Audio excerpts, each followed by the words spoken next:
रहे हैं दैनिक सवेरा हिमाचल। मैं हूं आपके साथ नीरज डोगरा। हिमाचल प्रदेश में फल व सब्जी मंडियों के जितने भी आढ़ती है या जो विक्रेता है उन पर 1% टैक्स जो है वो अब लगने वाला है। एग्रीकल्चर सेक्रेटरी की तरफ से इसको लेकर जो है वो नोटिफिकेशन जारी कर दी गई है, जिसमें साफ तौर पर ये कहा गया है कि 1% टैक्स जो है अब सेब और सब्जी मंडियों पर जो है वो लगने वाला है। यानी कि फल जितने भी हैं सेब के साथ साथ और जितनी भी सब्जियां हैं उसमें अब 1% टैक्स यहाँ पर लगने वाला है। 1% मार्केट की फीस जो है अब आढ़तियों को इसको देनी होगी। इसमें जाहिर तौर पर सुक्खू सरकार जो है लगातार नए नए आय के आयाम जो है वो ढूंढती हुई नजर आ रही है। बीते दिनों एक और जहां टोल बैरियर पर टैक्स की बढ़ोतरी जो है वो की गई है, वहीं अब एपीएमसी के जरिए जो है इनकम जनरेट करने का फैसला जो है यहाँ पर लिया गया है।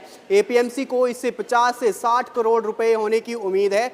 जाहिर तौर पर आपको ये बता दें कि यानी कि जो सड़क किनारे आढ़ती है या फिर जो सड़क किनारे सब्जियों की जो है वो थोक में विक्रेता है, यानी कि जो आढ़ती हैं, चाहे वो सेब का बिजनेस यहाँ पर करते हैं या जितने भी फ्रूट्स हैं या जितनी भी सब्जियां हैं उसका जो बिजनेस करते हैं, उनको जाहिर तौर पर अब 1% मार्केट फीस देनी होगी। सिंपल सा लॉजिक इसमें यह है कि अगर 1 करोड़ का कोई सेब या सब्जी बेचता है तो जाहिर तौर पर उसे अब 1 लाख रुपए जो है वो मार्केट की फीस यानी टैक्स जो है वो सरकार को देना होगा। इसको लेकर एग्रीकल्चर सेक्रेटरी की तरफ से नोटिफिकेशन जो है वो जारी कर दी गई है। 2014 की अधिसूचना को जो है यहाँ पर रद्द कर दिया गया है। 2014 में आपको बता दें कि एक अधिसूचना आई थी जिसमें हर मंडी से, चाहे वो फल मंडी हो या फिर सब्जी मंडी हो, उसमें से सारी जगह 1% मार्केट टैक्स जो था वो लिए जाने का फैसला लिया गया था। लेकिन उस समय महंगाई जो थी वो ज़्यादा बढ़ रही थी, जिसके चलते जितनी भी प्रदेश में कांग्रेस शासित राज्य थे वहाँ पर सेब को छोड़कर सभी सब्जी मंडियों पर ये निर्णय जो था